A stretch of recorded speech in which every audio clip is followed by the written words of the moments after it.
미국이 한국에 사형 선고를 내렸습니다.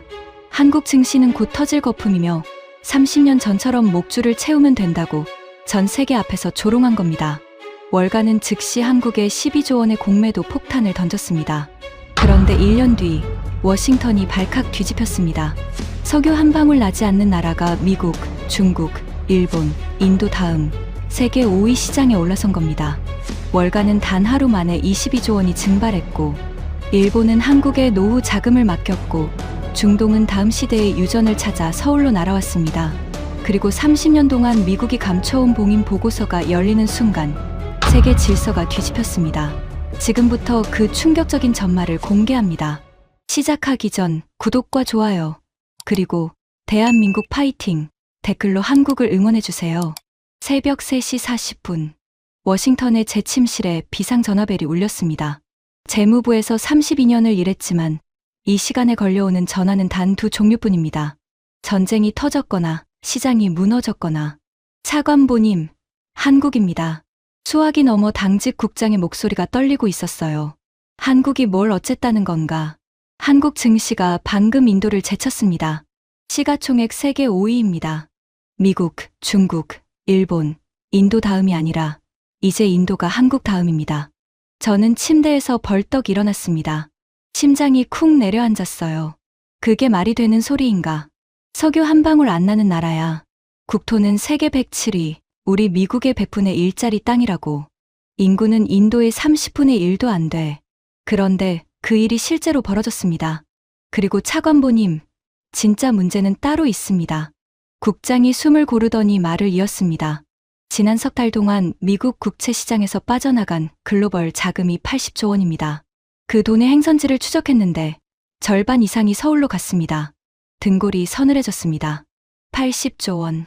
그건 단순한 투자 이동이 아니었어요. 세계의 돈이 미국을 떠나 한국으로 머리를 돌리고 있다는 신호였습니다. 전화를 끊자마자 휴대폰이 다시 진동했습니다. 백악관이었습니다. 오전 7시 긴급 경제안보회의 소집. 안건은 단 하나였습니다. 대한민국. 저는 옷을 갈아입고 차에 올랐습니다. 새벽에 워싱턴 거리는 텅 비어 있었어요. 차창 밖으로 가로등 불빛이 빠르게 스쳐 지나갔습니다. 라디오를 켜자 아나운서의 다급한 목소리가 흘러나왔습니다. 속보입니다. 한국 증시가 시가총액 기준 세계 5위에 올라섰습니다. 자원도, 거대한 내수 시장도 없는 나라가 어떻게 강대국들의 자본시장을 추월했는지 지금 전 세계 금융가가 충격에 빠졌습니다. 저는 라디오를 꺼버렸습니다. 손등에 핏줄이 설 만큼 운전대를 꽉 쥐고 있었죠. 저는 리처드 콜먼입니다. 미국 재무부 국제금융 담당 차관보로 일했고, 그전에는 월스트리트에서, 그전에는 IMF에서 일했습니다. 32년 동안 세계의 돈이 어디서 어디로 흐르는지 지켜본 사람입니다. 그런 제가 지금부터 들려드릴 이야기는 제 인생에서 가장 부끄럽고 동시에 가장 값진 일련의 기록입니다. 그날 새벽 백악관으로 향하는 차 안에서 저는 백미러에 비친 제 얼굴을 봤습니다. 핏기가 하나도 없었어요. 면도도 하지 못한 얼굴이었습니다. 손이 떨려서 면도날을 댈 수가 없었거든요. 하지만 그 떨림은 충격 때문만이 아니었습니다. 정확히 1년 전 제가 전 세계 카메라 앞에서 했던 한마디가 떠올랐기 때문입니다. 그 한마디는 한국 뉴스에 수백 번 반복 재생됐고 한국 사람들의 가슴에 못을 박았고 그리고 결국 부메랑이 되어 제 인생을 통째로 뒤집어 놓았습니다. 그 말은 이것이었습니다. 한국 증시는 굴레 풀린 망아지입니다. 모든 것은 1년 전 의회 청문회장에서 시작됐습니다. 그날 워싱턴 의사당 청문회장에는 200명이 넘는 사람들이 앉아 있었습니다. 높은 천장 아래로 카메라 셔터 소리가 쉴 새 없이 터졌고 방청석 맨 앞줄에는 각국 특파원들이 노트북을 펼쳐놓고 있었죠. 안건은 글로벌 자본 흐름의 변화, 쉽게 말해 왜 돈이 미국 밖으로 새고 있는가였습니다. 한 의원이 물었습니다. 콜먼 차관보, 최근 한국 증시가 무섭게 오르고 있습니다. 일부에서는 아시아의 새로운 금융 중심이 될 거라는 전망까지 나옵니다. 재무부의 평가는 어떻습니까? 저는 마이크를 끌어당기며 피식 웃었습니다. 그 웃음이 전국에 생중계되고 있다는 걸 알면서도 말이죠.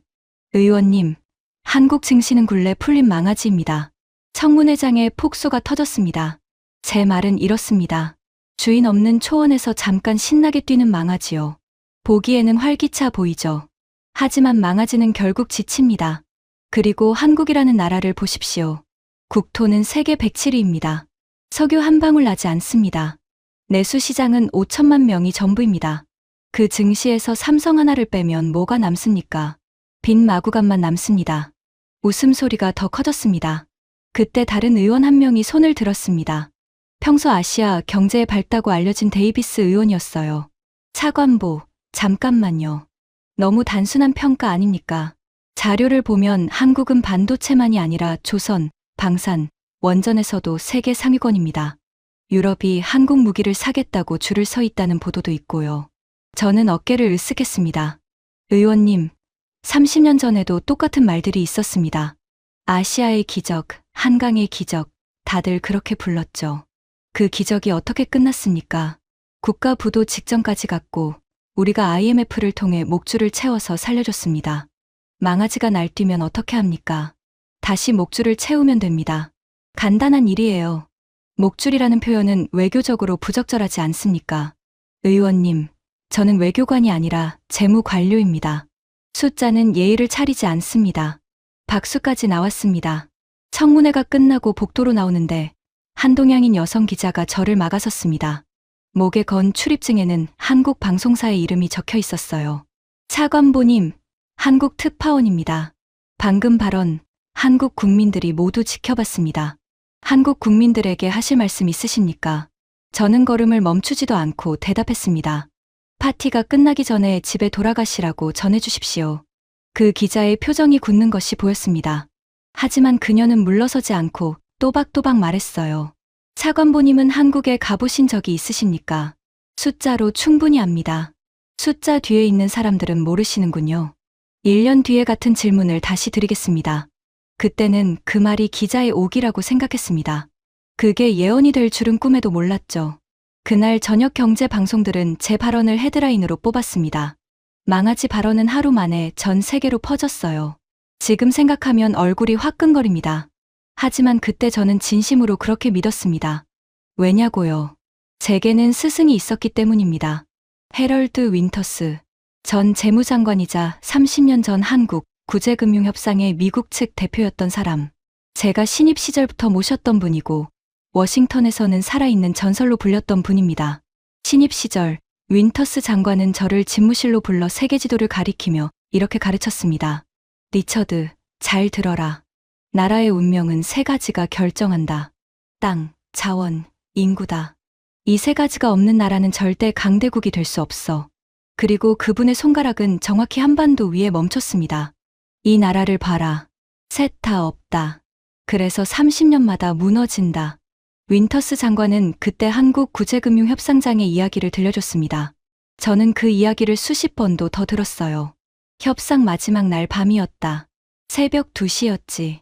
테이블 건너편에 앉은 한국 협상 대표가 서류에 서명을 하다가 펜을 멈추더군. 손이 떨리고 있었어. 그 사람이 고개를 들고 나한테 뭐라고 했는지 아나? 뭐라고 했습니까? 우리 국민을 믿으십시오. 이 빚은 반드시 갚습니다. 그리고 언젠가 당신들이 우리에게 배우러 오는 날이 올 겁니다.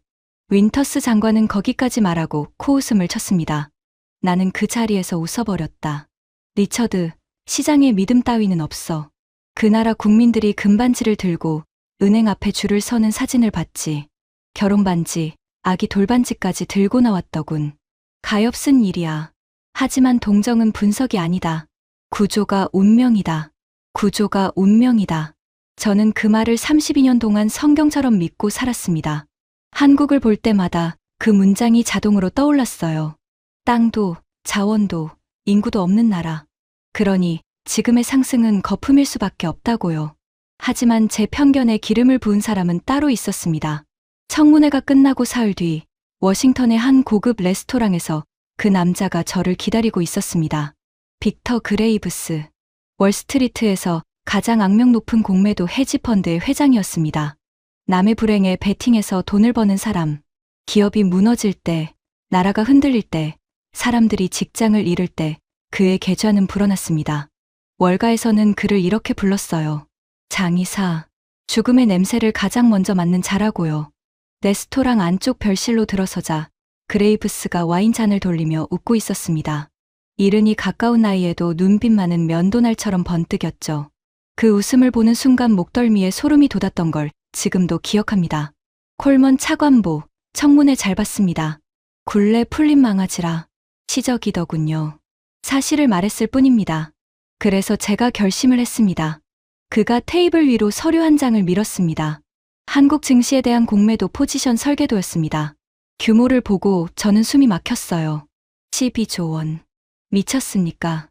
한 나라를 상대로 12조 원을 겁니까? 나라가 아니라 거품을 상대하는 겁니다. 차관보님 발언 덕분에 확신이 섰거든요. 그레이브스는 스테이크를 썰며 아무렇지 않게 말을 이었습니다.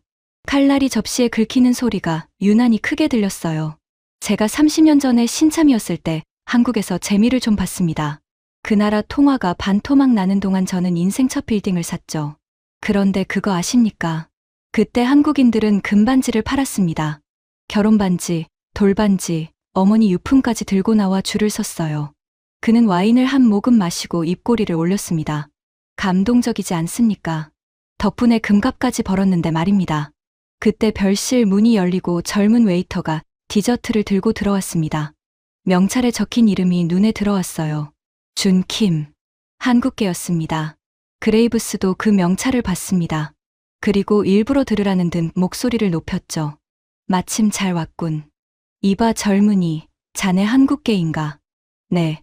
부모님이 한국에서 오셨습니다. 부모님께 전해드리게. 한국 주식 있으면 지금 당장 파시라고. 곧 휴지가 될 테니까. 아, 그리고 집에 금반지 있으면 잘 모셔두시고. 조만간 비싸게 팔 일이 생길 거야. 그레이브스가 낄낄거렸습니다. 저는 웨이터의 손이 멈칫하는 것을 봤습니다. 하지만 그 청년은 접시를 조용히 내려놓고 허리를 펴고 그레이브스의 눈을 똑바로 바라봤습니다. 손님, 제 할아버지는 그때 금반지를 파신 분입니다. 평생 모은 결혼반지였다고 들었습니다. 그런데 할아버지는 그걸 후회한 적이 없다고 하셨습니다. 나라가 일어섰으니까요. 디저트 맛있게 드십시오. 청년은 정중하게 인사하고 나갔습니다. 별실에 잠깐 정적이 흘렀어요. 그레이브스는 코웃음을 치며 포크를 들었습니다. 감상적인 민족이야. 그래서 돈을 잃는 거지. 솔직히 고백하겠습니다. 저는 그 순간 와인 맛이 쓰게 느껴졌습니다. 그 청년의 눈빛이 이상하게 가슴에 박혔거든요. 불쾌했지만 그레이브스에게 반박하지 않았습니다. 아니, 반박할 생각조차 하지 않았어요. 속으로는 그의 분석이 옳다고 생각했으니까요. 그게 제 죄였습니다. 아기는 그레이브스의 것이었지만 그 아기의 명분을 준 것은 제 입이었습니다. 건배하시죠, 차관보님. 망아지의 마지막 질주를 위하여. 그레이브스가 잔을 들었습니다. 저는 잔을 부딪혔습니다. 그리고 정확히 6일 후, 저는 그 건배를 평생 후회하게 됩니다. 6일 뒤 아침이었습니다. 사무실 문이 벌컥 열리더니 보좌관이 뛰어들어왔어요. 차관보님, 한국 증시가 사상 최고치를 뚫었습니다. 뭐라고? 그게 다가 아닙니다. 외국인 자금이 단 하루 만에 3조 원 넘게 순매수로 들어갔습니다. 차관보님의 망아지 발언 이후 오히려 가속이 붙었어요. 저는 모니터 앞으로 달려갔습니다. 화면 속 코스피 그래프는 거의 수직으로 솟아 있었습니다. 입안이 바짝 말랐어요. 일시적 반등이다. 거품은 터지기 직전이 가장 화려한 법이야. 하지만 시장은 제 말을 비웃듯 다음 날도, 그 다음 날도 올랐습니다. 더 굴욕적인 일은 따로 있었습니다. 한국의 인터넷에서 제 얼굴이 유행이 된 겁니다. 망아지 발언 영상에 한국인들은 이런 댓글을 달았습니다. 이 양반이 팔라고 할 때가 살 때다. 콜먼 차관보님, 다음 발언 일정 좀 알려주세요. 미리 사놓게요. 망아지 아저씨 덕분에 수익률 대박입니다. 감사패라도 보내드려야 하는 거 아닌가요? 제 32년 경력이 한국 개인 투자자들의 역지표가 되어 있었습니다. 보좌관이 그 댓글들을 번역해서 보여줬을 때 저는 얼굴이 달아올라서 한동안 고개를 들지 못했습니다. 워싱턴 관가에서도 수군거림이 시작됐어요. 복도에서 마주친 후배 관료들이 저를 보고 웃음을 참는 게 느껴졌습니다. 그리고 3주 뒤 백악관 상황실에서 모든 것이 바뀌었습니다. 그날 회의실 공기는 무거웠습니다. 긴 테이블에 국무부, 상무부, 연준 인사들까지 둘러앉아 있었죠. 국가경제위원회 위원장이 화면에 차트를 띄웠어요. 보고 드립니다. 유럽 연기금 2곳, 중동 국부펀드 3곳, 캐나다와 싱가포르 국부펀드까지 지난 한 달 동안 한국 비중 확대를 공식 결정했습니다. 흘러간 자금만 40조 원입니다. 대통령이 물었습니다. 이유가 뭔가? 반도체입니다. 정확히는 HBM이라는 AI용 메모리입니다. AI 산업이 커질수록 이 부품 없이는 아무것도 못하는데 세계 물량의 대부분을 한국 두 회사가 쥐고 있습니다. 그런데 대통령님, 이게 끝이 아니라는 보고가 있습니다. 끝이 아니라니. 조선, 방산, 원전, 자동차까지. 유럽 쪽에서는 한국을 5개의 기둥을 가진 시장이라고 부르기 시작했습니다. 저는 참지 못하고 끼어들었습니다. 위원장님, 그건 과장입니다. 한국은 삼성 하나에 목을 맨 시장입니다. 메모리 가격이 꺾이면 그 5기둥인지 뭔지는 한꺼번에 무너집니다. 30년 전에도 그랬습니다. 회의실이 조용해졌습니다. 연준 쪽 인사가 헛기침을 하더니 말했어요. 차관보, 30년 전 한국의 외환보유고는 바닥이었습니다. 지금은 세계 최상위권입니다. 같은 나라라고 보기 어려운 수준인데요. 숫자는 무너지기 전날까지도 멀쩡해 보이는 법입니다. 그 논리면 어떤 데이터도 의미가 없지 않습니까? 분위기가 험악해지려는 순간 대통령이 손을 들었습니다. 그리고 저를 한참 바라보더니 입을 열었어요. 콜먼 차관보. 네, 대통령님. 그 30년 전 이야기, 이제 그만 듣고 싶군. 자네가 그렇게 확신한다면 방법은 하나야. 직접 가서 눈으로 보고 와. 거품이면 거품이라는 증거를, 실체면 실체라는 증거를 가져와. 미국의 다음 10년 자본 전략이 자네 보고서에 달렸어. 심장이 덜컥 내려앉았습니다. 한국에 직접 가라니. 제가 전 세계 카메라 앞에서 망아지라고 조롱한 그 나라의 말입니다.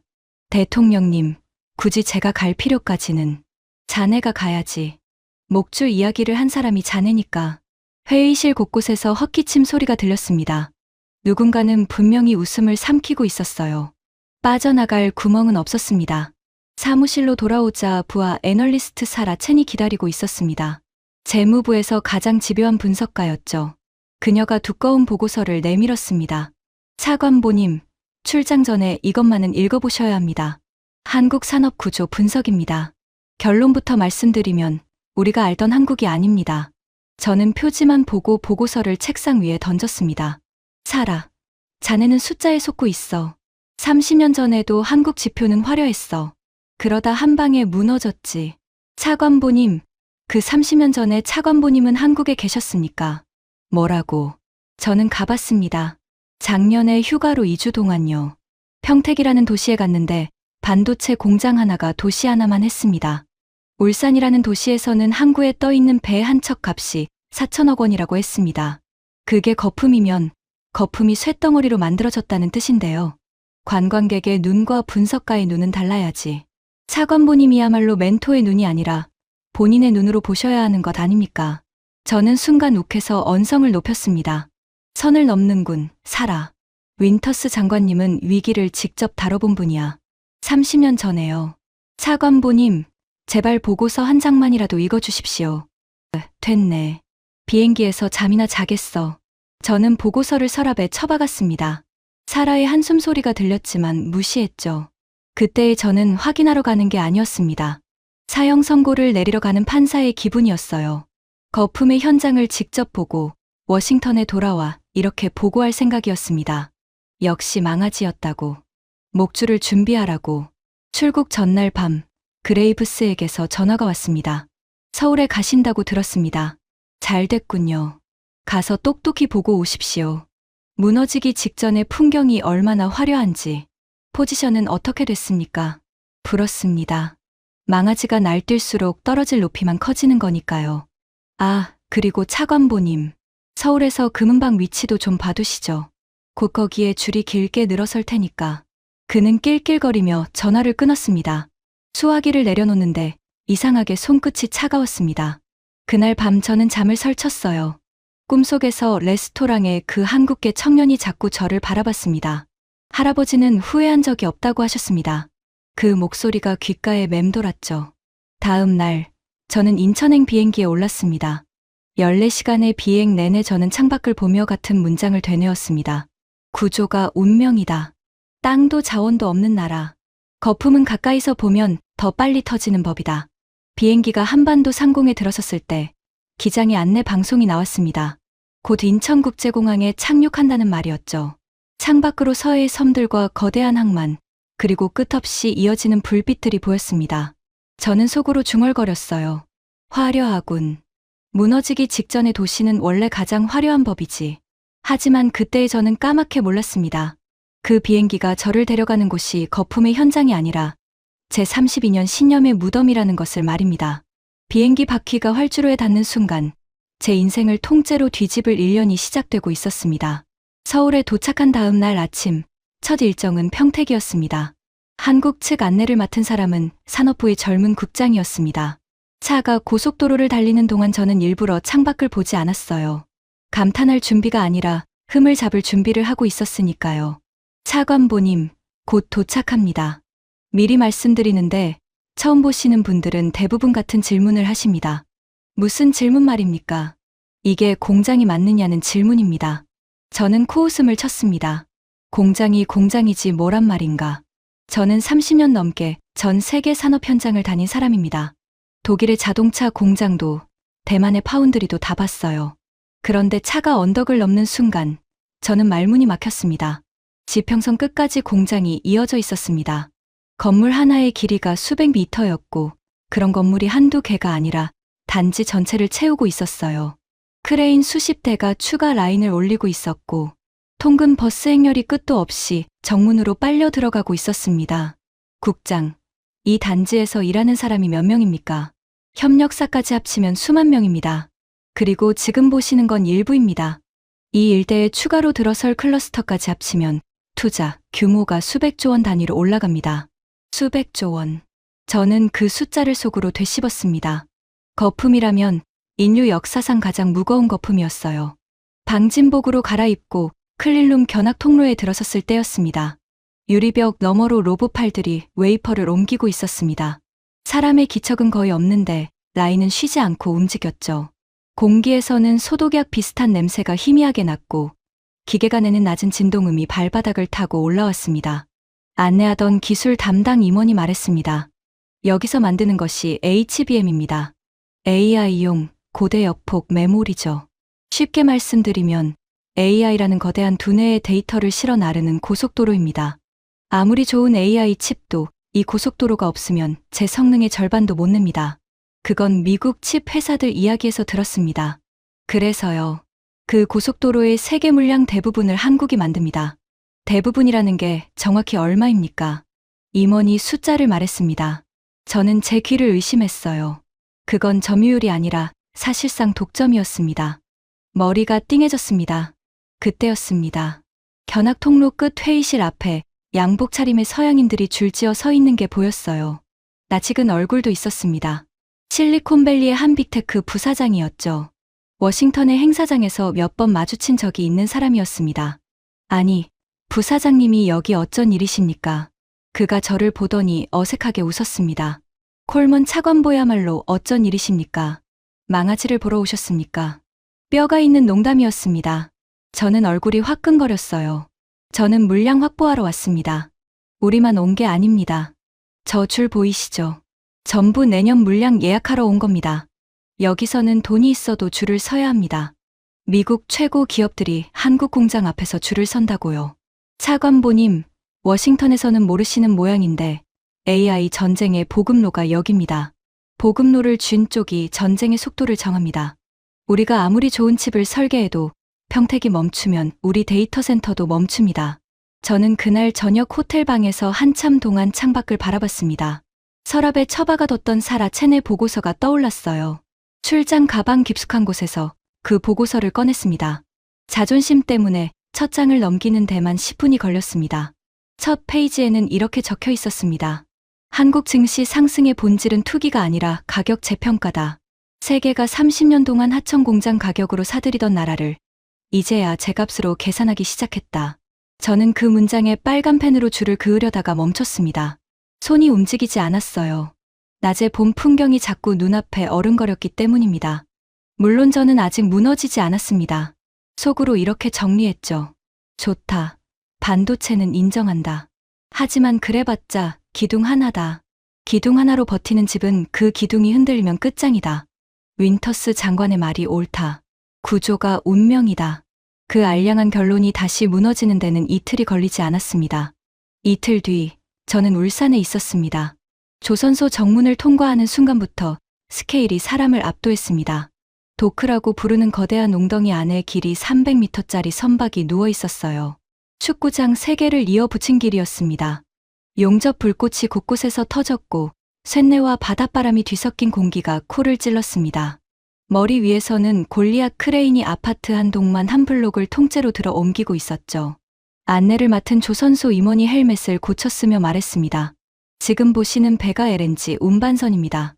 액화천연가스를 영하 163도로 얼려서 바다 건너로 옮기는 배죠.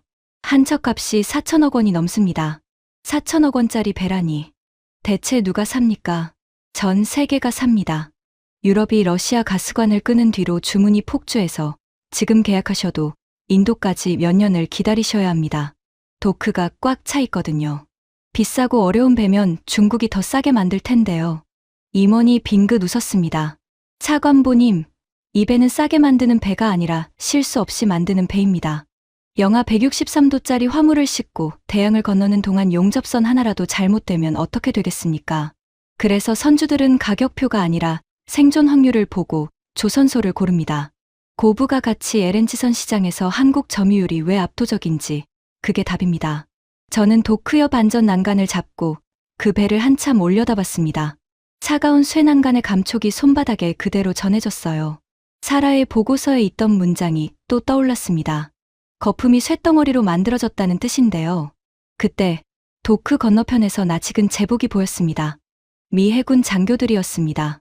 저는 제 눈을 의심하고 다시 봤어요. 분명 미 해군이었습니다. 국장, 저기 우리 해군이 왜 와 있습니까? 한국 측 국장이 담담하게 대답했습니다. 함정 정비 협력 때문입니다. 미군 군수 지원함이 한국 조선소에서 정비를 받고 있거든요. 미국 본토 조선소들은 일감이 밀려서 자국 함정 수리도 몇 년씩 걸린다고 들었습니다. 그래서 동맹국 중에 이 정도 도크와 기술을 가진 나라를 찾으셨고 그게 여기였습니다. 망치로 뒤통수를 맞은 기분이었습니다. 세계 최강이라는 미국 해군이 자기 배를 고치기 위해 한국에 와 있었습니다. 제가 망아지라고 부른 나라의 말입니다. 그날 밤 거제의 숙소에서 휴대폰이 울렸습니다. 그레이브스였습니다. 차관보님, 구경은 잘하고 계십니까?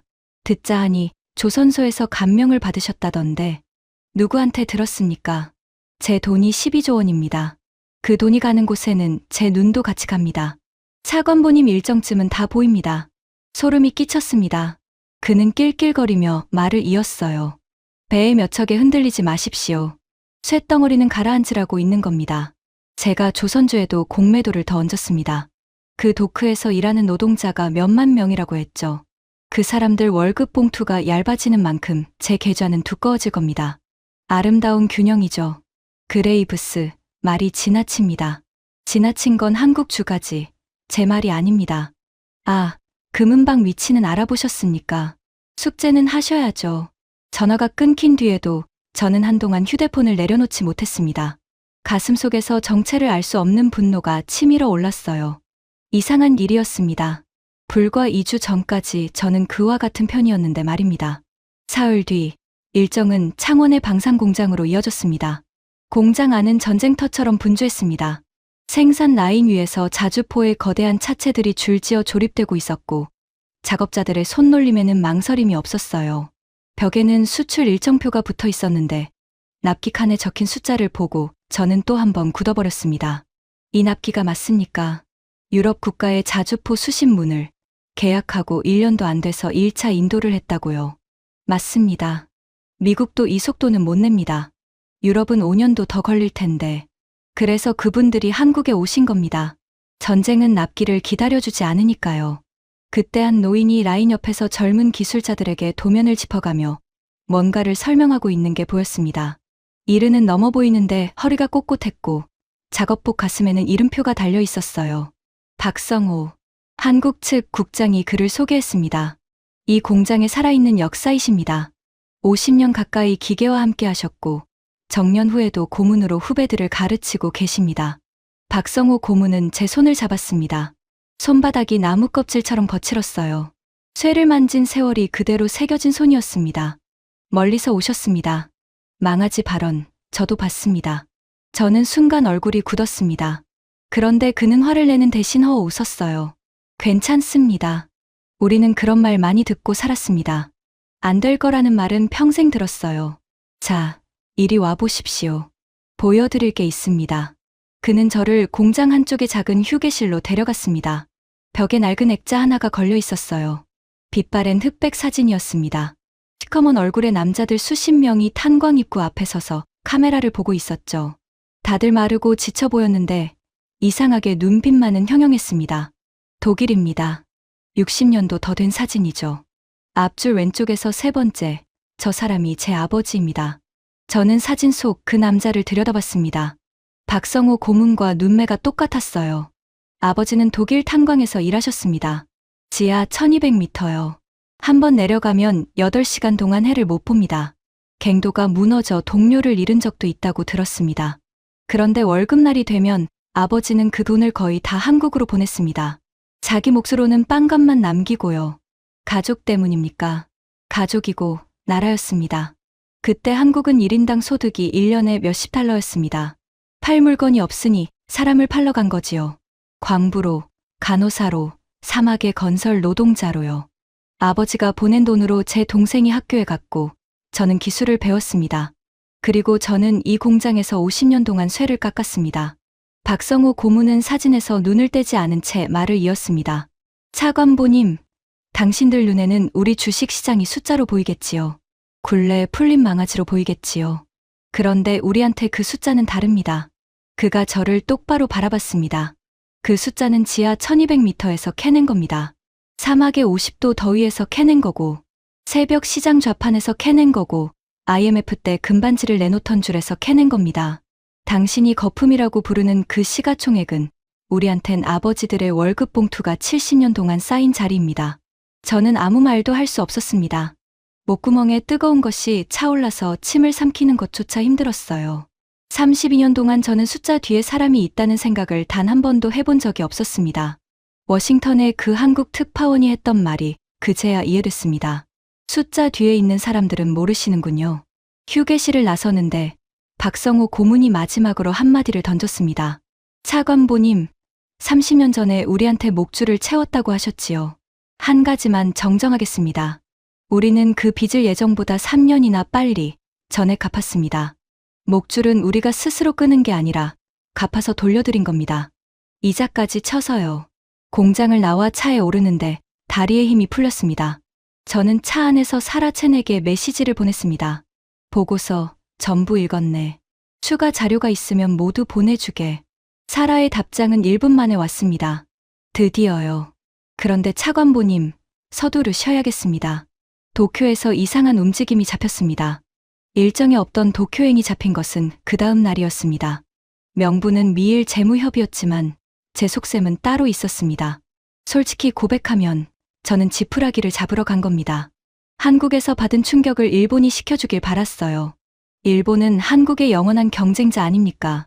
일본 재무 관료들이라면 한국 증시의 약점을 조목조목 짚어줄 거라고 기대했습니다. 그 약점들로 제 흔들리는 신념을 다시 세울 생각이었죠. 재무성 회의실에서 저를 맞은 사람은 국제 담당 심의관 다나카 류이치였습니다. 35년 경력의 베테랑으로 워싱턴에서도 몇 번 만난 적이 있는 사람이었어요. 깐깐하고 신중하고 한국 이야기가 나오면 늘 차갑게 평가하던 사람이었습니다. 인사가 끝나자마자 저는 본론을 꺼냈습니다. 다나카 심의관, 솔직하게 묻겠습니다. 한국 증시 오이설이 나옵니다. 일본의 평가는 어떻습니까? 거품이지요. 다나카는 한동안 말이 없었습니다. 창밖으로 도쿄의 회색 빌딩 숲을 바라보다가 천천히 입을 열었어요. 콜먼 차관보, 거품이 무엇인지 세계에서 가장 잘 아는 나라가 어디라고 생각하십니까? 그야 일본이겠지요. 맞습니다. 우리는 30년을 잃었습니다. 거품이 어떻게 부풀고 어떻게 터지고 터진 자리가 얼마나 오래 가는지 우리 몸에 새겨져 있습니다. 그래서 우리는 한국을 누구보다 의심하며 지켜봤습니다. 솔직히 말하면 무너지기를 기다린 쪽에 가까웠습니다. 그래서요. 결론이 뭡니까? 다나카가 서류 한 부를 제 앞으로 밀었습니다. 일본어 문서였지만 표와 숫자는 읽을 수 있었어요. 그것은 일본 공적 연기금의 자산 배분 검토안이었습니다. 한국 주식 비중 칸의 숫자를 보고 저는 눈을 의심했습니다. 이거 비중을 3배로 늘린다는 겁니까? 일본의 국민 노후 자금으로 한국 주식을요. 이미 내부 결론은 났습니다. 다나카 심의관, 제정신입니까? 하필 일본이 한국에 베팅을 한다고요. 다나카는 안경을 벗고 눈가를 문질렀습니다. 그리고 제가 평생 잊지 못할 말을 했어요. 콜먼 차관보, 우리가 누구보다 잘 알기 때문에 내린 결론입니다. 거품은 실체 없이 부푸는 것을 말합니다. 그런데 한국 것은 다릅니다. 우리가 확인했습니다.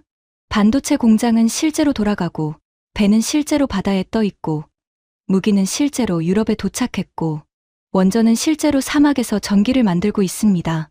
실체가 5개입니다. 하지만 일본의 자존심 때문에 30년을 잃은 나라가 일본입니다. 우리는 우리 반도체가 세계 최고라는 자존심에 취해 투자 시점을 놓쳤고, 우리 가전이 영원할 거라는 자존심에 취해 시장을 내줬습니다. 그 30년 동안 한국은 우리가 망설인 모든 길목에 먼저 가서 서 있었습니다. 그는 안경을 다시 쓰고 저를 똑바로 봤습니다. 차관보께서 한국을 망아지라고 부르셨다지요. 정정해 드리겠습니다. 우리가 30년 동안 외양간에서 망설이는 사이 그 망아지는 초원을 다 차지했습니다. 그리고 이제 본이 망아지가 아니라 군마였습니다. 일본은 같은 실수를 2번 하지 않습니다. 그래서 베팅하는 겁니다. 자존심이 아니라 노후 자금이 걸린 문제니까요. 회의실을 나오는데 무릎이 후들거렸습니다. 미국의 경쟁자도 한국의 숙적도 아닌 거품의 최고 전문가 일본이 한국의 손을 들어버린 겁니다. 제가 기대했던 마지막 보루가 오히려 가장 확실한 증인이 되어 있었습니다. 호텔로 돌아오는 차 안에서 사라의 전화가 왔습니다. 목소리가 다급했어요. 차관보님, 속보입니다. 중동 국부펀드 투자총괄 알라시드가 전용기로 서울에 도착했습니다. 공항에서 기자들에게 한마디를 남겼는데 지금 전 세계 금융가에 퍼지고 있습니다. 뭐라고 했는데 석유의 시대를 살아온 우리가 다음 시대의 유전을 보러 왔다. 그 유전은 사막이 아니라 한국의 공장에 있다. 저는 눈을 감았습니다. 미국의 빅테크, 미국의 해군, 일본의 연기금, 그리고 이제 중동의 오일머니까지 세계가 한 방향을 가리키고 있었습니다. 그 방향의 반대편에 서 있는 사람은 이제 단둘뿐이었어요. 저와 그레이브스였습니다. 서울로 돌아온 날 밤, 사라 첸이 보낸 최종 분석 자료가 도착했습니다. 저는 호텔 방 책상에 앉아 새벽 3시까지 그 자료를 읽었습니다. 커피를 넉 잔이나 마셨는데도 정신이 점점 또렷해졌어요. 자료의 결론은 잔인할 만큼 명확했습니다. 반도체는 AI 시대의 병목을 쥐고 있고, 조선은 세계 에너지 수송의 혈관을 쥐고 있고, 방사는 유럽과 중동의 안보 시간표를 쥐고 있고, 원전은 탄소 시대의 전력을 쥐고 있고, 자동차는 세계 판매 최상위권에서 달리고 있다. 5개의 산업이 서로 다른 고객, 서로 다른 경기 사이클, 서로 다른 대륙에 분산되어 있다. 사라는 마지막 장에 이렇게 적어 놓았습니다. 한 종목의 거품은 존재할 수 있다. 한 산업의 거품도 존재할 수 있다. 그러나 5개의 산업이 5개의 대륙에서 동시에 거품일 확률은 사실상 제로다. 이것은 거품이 아니라 구조다. 콜먼 차관보가 신봉하는 그 단어, 구조가 맞다. 다만 무너지는 구조가 아니라 떠받치는 구조다. 구조가 운명이다. 윈터스 장관의 목소리가 들리는 것 같았습니다. 그런데 그 문장의 의미가 정반대로 뒤집혀 있었어요. 저는 의자에 등을 기대고 천장을 바라봤습니다. 32년 동안 제 머릿속에 박혀있던 지도가 와르르 무너지는 소리가 들렸습니다. 저는 시장을 본 게 아니었습니다. 멘토가 30년 전에 그려준 낡은 지도를 보고 있었던 겁니다. 그 지도에는 평택의 공장도, 울산의 도크도, 창원의 박성호도 없었습니다. 바로 그때 텔레비전에서 그레이브스의 얼굴이 나왔습니다. 미국 경제방송과의 단독 인터뷰였어요. 저는 볼륨을 높였습니다. 그레이브스 회장님, 한국 증시가 계속 오르면서 회장님의 공매도 포지션 손실이 눈덩이처럼 불어나고 있다는 보도가 있습니다. 포지션을 정리하실 계획입니까? 그레이브스는 카메라를 향해 이를 드러내며 웃었습니다. 정리요. 천만에요. 저는 오늘부로 포지션을 20조 원으로 늘렸습니다. 스튜디오가 술렁였습니다. 진행자가 다시 물었어요. 20조 원이요. 만약 한국 증시가 세계 5위에 올라서기라도 하면 회장님은 재기불능이 될 텐데요. 하하, 5위요. 좋은 농담이군요. 분명히 말씀드리죠. 자원도 없고 땅도 없는 그 나라의 본질은 30년 전과 달라진 게 없습니다. 제가 시장에 공포의 방아쇠를 당겨드리겠습니다. 그러면 외국인 자금이 썰물처럼 빠질 거고 그 다음 풍경은 우리 모두 아는 그대로입니다. 그리고 그는 카메라를 똑바로 보며 끝내 그 말을 입에 담았습니다. 한국인 여러분, 장롱 속 금반지를 미리 닦아두십시오. 30년 전처럼 은행 앞에 줄 설 날이 머지않았으니까요. 이번에는 제가 그 금까지 사드리겠습니다. 좋은 값에요. 저는 손에 들고 있던 커피잔을 내려놓지 못하고 부들부들 떨었습니다. 분노로 관자놀이가 지끈거렸어요. 한 달 전에 저였다면 저 인터뷰를 보며 고개를 끄덕였을 겁니다. 그 사실이 가장 견디기 힘들었습니다. 저 오만한 얼굴이 한 달 전에 제 얼굴이었으니까요. 저는 텔레비전을 끄고 책상 앞에 다시 앉았습니다. 그리고 워싱턴으로 보낼 보고서의 첫 문장을 썼다가 지우고 다시 썼다가 지우기를 반복했습니다. 진실을 쓰자니 제 32년이 무너지고 거짓을 쓰자니 미국의 10년이 무너지는 갈림길이었습니다. 새벽녘이 되어서야 저는 펜을 내려놓고 창가에 섰습니다. 서울의 새벽거리에는 벌써 첫 차를 기다리는 사람들이 보였어요. 어둠 속에서 하루를 시작하는 사람들. 박성호 고문의 말이 떠올랐습니다. 그 숫자는 새벽 시장 좌판에서 캐낸 겁니다. 그 순간 휴대폰이 울렸습니다. 사라였습니다. 새벽인데도 그녀의 목소리는 팽팽하게 긴장되어 있었어요. 차관보님, 오늘입니다. 오늘이라니 뭐가 말인가. 글로벌 지수 산출 기관들이 시가총액 집계를 발표합니다. 시장에서는 오늘 한국이 인도를 추월할 거라는 관측이 지배적입니다. 차관보님, 역사가 바뀌는 순간을 서울 한복판에서 보시게 될 겁니다. 전화를 끊고 저는 창밖이 밝아오는 것을 지켜봤습니다. 심장이 빠르게 뛰고 있었어요. 그런데 이상했습니다. 그 두근거림은 더 이상 공포가 아니었습니다. 저는 그날 제 신념의 장례식과 한나라의 대관식을 동시에 보게 됩니다. 그날 오후 저는 서울 여의도에 있었습니다. 한국거래소가 보이는 광장에는 어느새 사람들이 모여들고 있었습니다. 증권사 전광판 앞에 발걸음을 멈춘 직장인들, 휴대폰 화면을 들여다보는 노인들, 카메라를 세팅하는 방송사 중계팀까지 도시 전체가 무언가를 기다리며 숨을 죽이고 있었어요. 오후 4시가 가까워지자 전광판의 글로벌 시가총액 집계 속보가 뜨기 시작했습니다. 1위 미국, 2위 중국, 3위 일본, 4위. 저도 모르게 주먹을 쥐고 있었습니다. 손바닥에 손톱이 파고드는 것도 몰랐어요. 4위 인도, 그리고 5위 대한민국. 광장이 터져나갔습니다. 박수와 환호성이 빌딩 사이로 메아리쳤습니다.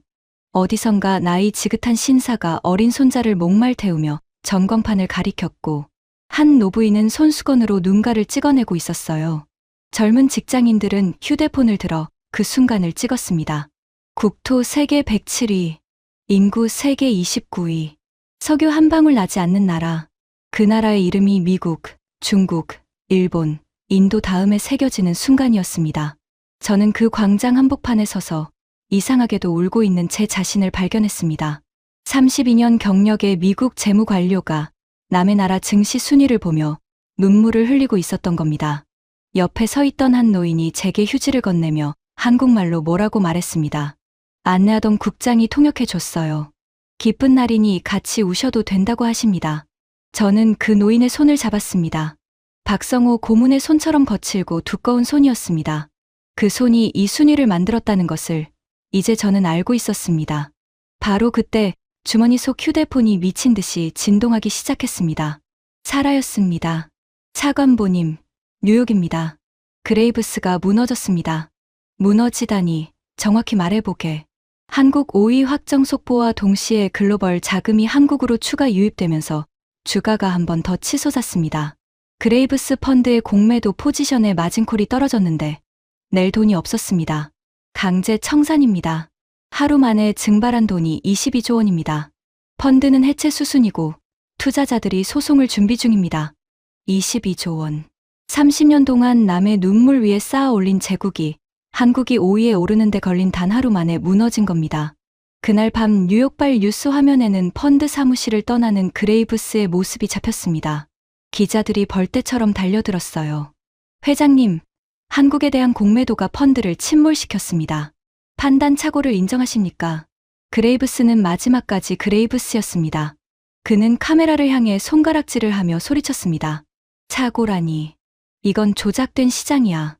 정상적인 시장이라면 그 나라가 5위가 될 수 없어. 두고 봐. 반드시 무너질 테니까. 나는 틀리지 않았어.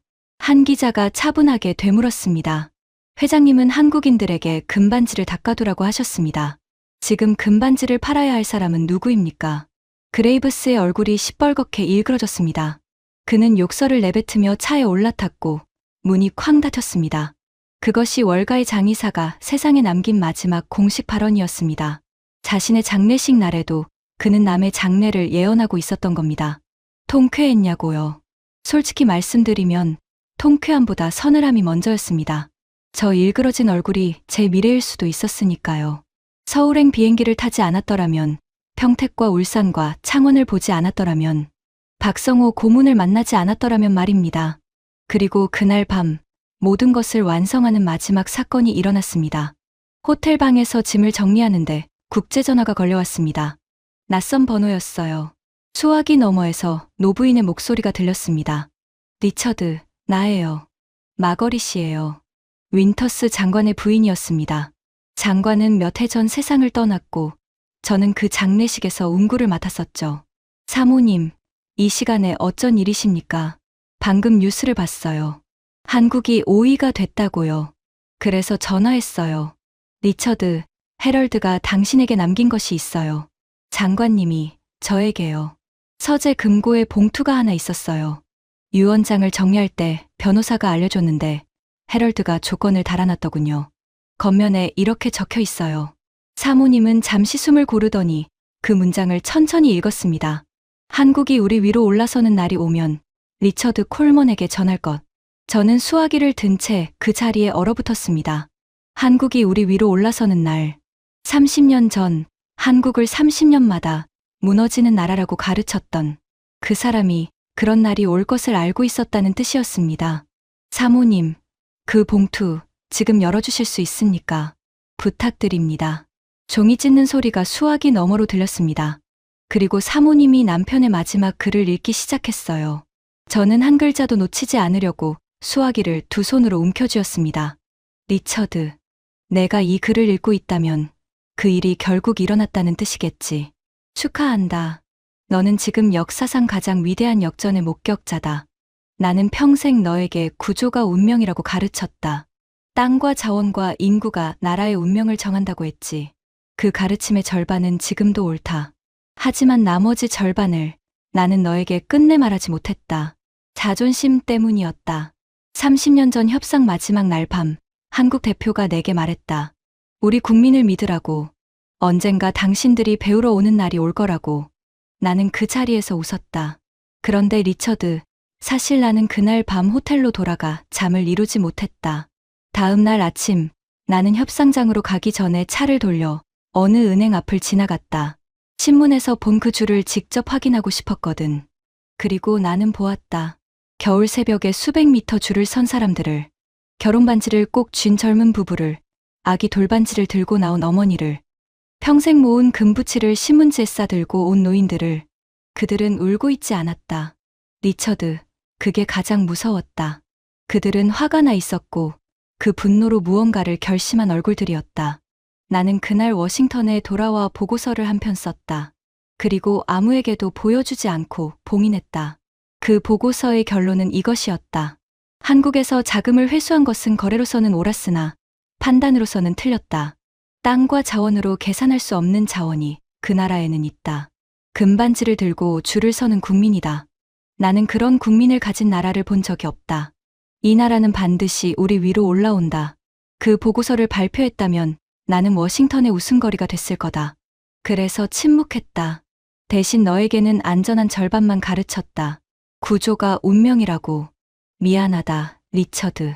스승이 제자에게 진 빚은 이렇게라도 갚아야겠지. 마지막으로 한 가지만 부탁하마. 내가 이 글을 읽는 날, 너는 아마 어딘가에서 한국에 대해 말해야 하는 자리에 서게 될 거다.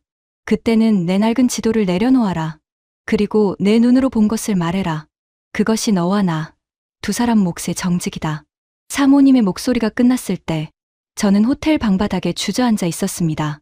뺨이 뜨거웠습니다. 30년 동안 제 신념의 기둥이라고 믿었던 사람이 사실은 30년 전에 이미 진실을 알고 봉인해뒀던 겁니다.